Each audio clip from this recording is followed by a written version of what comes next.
Good morning, guys. I am TeachMeToLearn, and this is going to be how to animate on Photoshop. This is mostly specifically geared towards Photoshop because I know it can be difficult to animate in because no one knows how to do it. So I'm going to show you some basic animating skills, mostly through motions, so that this could transfer to another program if you know how to animate on that. If not, good luck. Just another thing, on the last video I just watched, I'm not entirely sure what's going on with my microphone. It's picking up a lot of noise, so I hope you can still hear me. If not, I will have to make this video again, and that will not be fun. So the first thing I'm going to do, I'm going to do a bouncing ball tutorial because that is easy to do. I have picked two colors just so you can differentiate. We have the blue and we have the red. So we're going to start with the blue. I'm going to have the ball coming up from over here. It's going to be a nice ball. And then coming down. I'm going to show the basic path of motion with a different color. We'll go pink. So we're going to have the ball bounce here. It's going to hit the ground. It's going to come up over here. It's going to hit the wall, and then it's going to bounce back. So that's what we have here. And I'm going to start with keyframes. We're going to have this frame, and have it. So for Photoshop, every layer is going to be a different frame, and you do not start on the background. Do not start on the background. You start on a new layer, new transparent layer, so we can see how this goes. And every new frame, you need a new layer. So we're going to start with the keyframes, and to do that, you basically just do the key points and you add a new layer. Add a new one, except it's going to be a different color, and that's going to be hard for me to get used to. Got this, and then we're going to have a new layer. We're going to have a nice flat ball. A new layer. And it's basically very tedious. And you can see how this goes. And I'm going to have the ball moving. Dang it.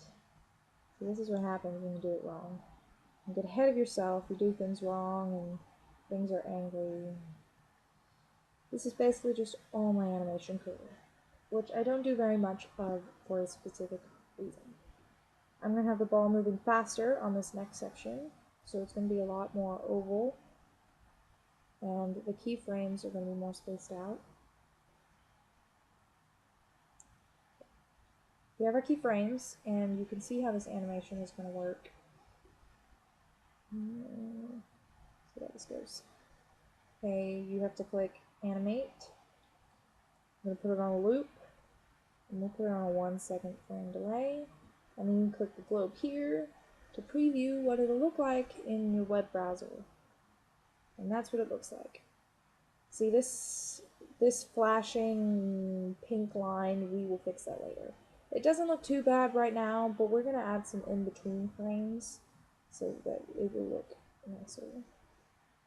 There's my video downloading. It looks very nice, doesn't it? Now we're going to do some in-between frames, and we're going to start with these two. So we're going to add a frame in between that. And do some red here. And do another one.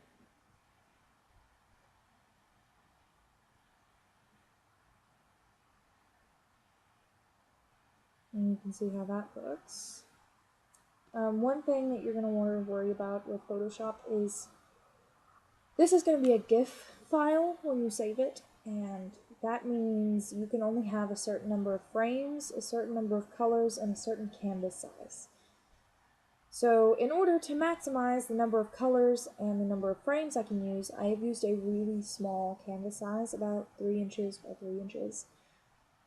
If you're going to want to make a bigger GIF, which I have done before, I've done a full size sheet of paper, 11 by 8, GIF before, but it was very few frames and it was completely colored. It was just some glowing effects that I was doing. So I only needed about 3 or 4 frames, and that was fine with what Photoshop can offer. If you're going to try and do a full length, say AMV, you can do this in Photoshop. You will just have to save these specific images as specific pictures, and you can basically save each frame, each layer as a different picture, and I will show you how to do that later. But for now, we're going to see how this is coming along with this going on. So you can see it looks a lot smoother up here. And we can shorten the frame time so we can see how that looks. Okay. I'm gonna finish this animation, and I probably won't be talking much, but it won't take me very long. So we've got that frame, those in between frames done. So we're gonna change to, I'm just gonna find the frame. See, it's good to label your frames. I don't do it. I really should. I'm going to change the ball shape a little bit. I'm going to get it back to a nice round. And we'll do that again. See, animating with Photoshop is very difficult because you forget to change frames, and then you do things wrong, and then anger. Here we go. So then we go up here, and we're going to start, it hits the ground there. It goes here.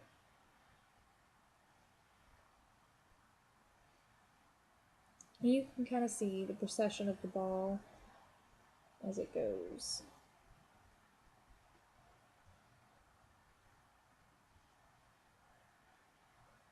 Okay.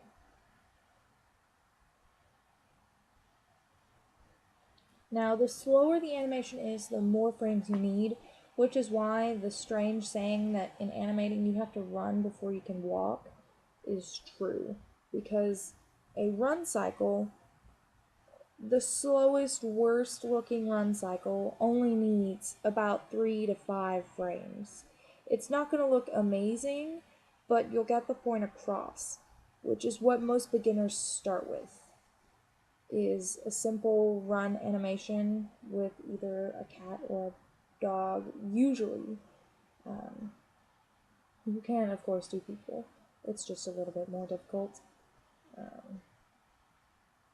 And you have to run, which takes about 3 to 5 frames, but a walk cycle takes about 5 to 10 frames, maybe more, depending on the gait, which is why walk cycles are very difficult and they're hard to do. Generally, the faster the animation is, the easier it is to do, because you only need fewer frames than if you were doing something really slow. And we are almost finished with this animation. Since this part right here, and the reason why I say that is this part is going to be really sped up, and you see how the ball is kind of overlapping on all of these frames? Well, here, that's not going to be so. And you'll be able to really see the difference between the speed of the ball as it goes compared from here to here. You're going to really be able to see the difference when it's sped up. I'm going to go here, and that's probably going to be the end of it. And we can see how that goes. Make sure I haven't overstepped the frame. And if you have, when you click animate, something will pop up and tell you you have too many frames, or the canvas is too big, or so on. And go here. See, it looks much smoother, and you can really see that the ball speeds up as it just zips over there. We're going to speed up the frame, actually, a little bit. You can type in things here, and I'm going to go 0.05. Here. There we go. See, that looks very nice. And I can change, before I save it, I'm going to take the background. This is the not fun part. I'm going to duplicate the layer, and you're going to put it in between every frame.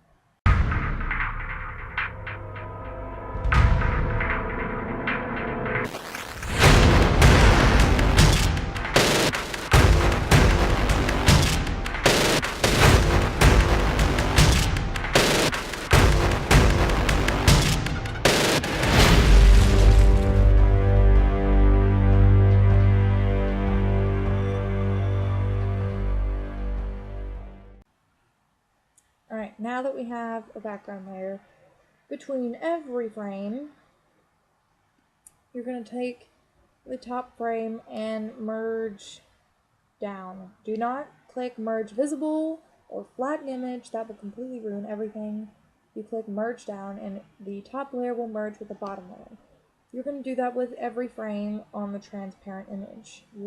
If you missed a frame for the background, you're going to find out pretty quickly.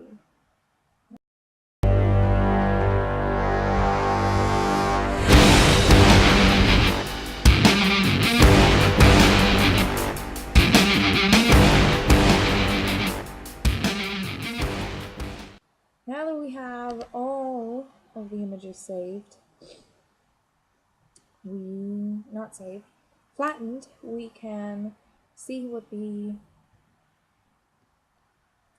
animation will look like when it's complete. And we're going to do 0.05. And I'm going to preview it. And ta-da! There you go. We have a simple ball bouncing, and if you wanted to go over the ball in black, you could do that. You would simply do that before you flatten the image, which I did not do since it's a simple tutorial. And you can just see the ball bouncing off the wall, and it looks pretty good, I have to say, for something I did in such a short amount of time. If you're just getting into animation, a ball bouncing would be a good place to start because you can get an idea for keyframes and then see how many frames you need in between to make it really smooth. After that, I would suggest a run cycle if you haven't already done one. And then maybe something simple like a tail wagging or eyes blinking. Believe it or not, blinking eyes can be kind of difficult to do if you don't really know the motion of blinking. A lot of people make it either too slow or they don't put enough frames in it and it looks a little choppy. So good luck with the animation for that. If you were doing a full AMV type thing, instead of making a bunch of GIF files, which can really clog up your computer, you can make individual image files, and to do that you would simply uncheck all of the eyeballs here, except for the one image at a time, and you would click Save As, and you would save that frame, and it'll only save what's visible, and then you uncheck that one and check the next one, and you continue doing that, and you can basically do the same thing here. You just have to save each frame individually instead of as a file. But if you are doing a GIF file, you can click Save for Web. You make sure you have the animate and the frame delay that you want, and then you click OK, and then you'll go through the typical saving of a file. That is the end of this video. I hope you enjoyed it. Thank you for watching, and I hope to see you in my next video.